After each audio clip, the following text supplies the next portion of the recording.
Hi,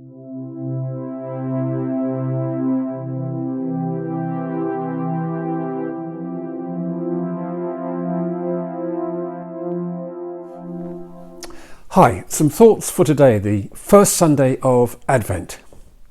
Shake and wake. Can you imagine a worse start to your day as a teacher or a teaching assistant to lead a shake and wake routine for the whole school to the tune of YMCA by Village People before lessons start for the day? Can you imagine? Can you imagine your vicar leading a shake and wake routine before beginning your service to the tune of Onward Christian Soldiers? Can you imagine? Well, you can rest assured there is no chance of any such routine coming from here, so don't worry. However, having said that, shake and wake has got one thing right.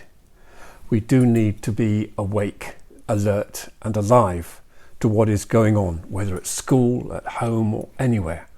But I'm not sure about the method. It is crucial, and Jesus rams home the message in today's gospel. Therefore, keep awake.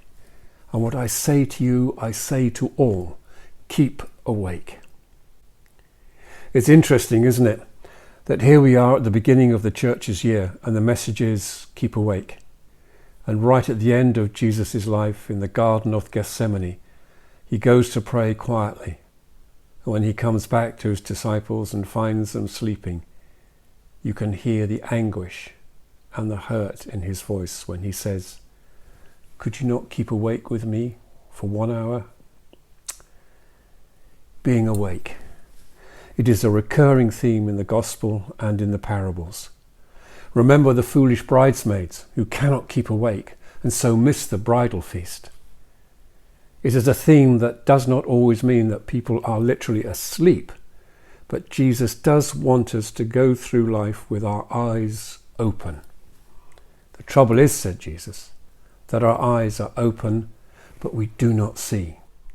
What our eyes focus on does not touch us or connect with us. Sometimes we would rather not see. In Brian Keenan's book, An Evil Cradling, when he tells of his captivity in Beirut, he records how one of his fellow hostages, an American, Frank Reed, who was suspected of being a CIA agent, was badly beaten and tortured for months. On his return to the cell, he did not speak, and he covered his eyes with a mask, almost as if he just did not want to see. Behind his mask, he felt safe, blind to what was happening around him. There are those times when we could all do the same. Close our eyes and it'll all go away. But then Jesus comes along and says, "What I say to you, I say to all. Keep awake." This is where the disciples are, and many others too, says Jesus. You're not awake to what is going to happen. For Jesus in this passage is referring to the destruction of Jerusalem, which occurred in 70 AD. Titus, Emperor Vespasian's son, entered Jerusalem, burnt the temple, destroyed the city, and crucified thousands of Jews. So Jesus says they need to be aware of what is going on and not go through life asleep. We can look out for our world and wonder what the heck is going on. So many things seem so fragile. Our lives are so quickly altered by events around the world.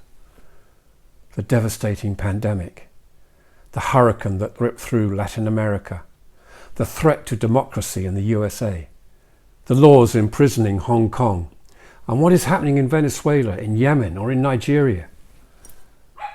Sometimes it does seem easier to turn off the news and watch a reality world instead.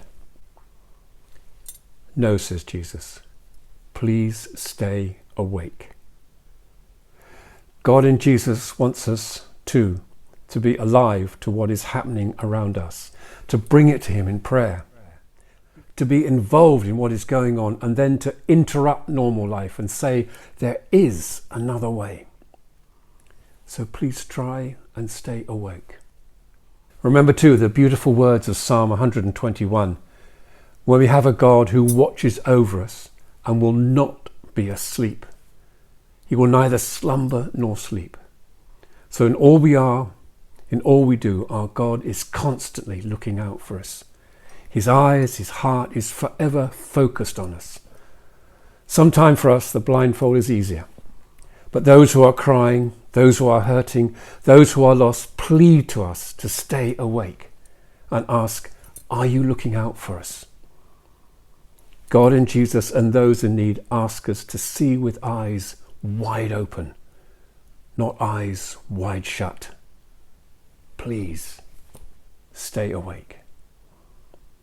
Keep well, keep safe, and God bless.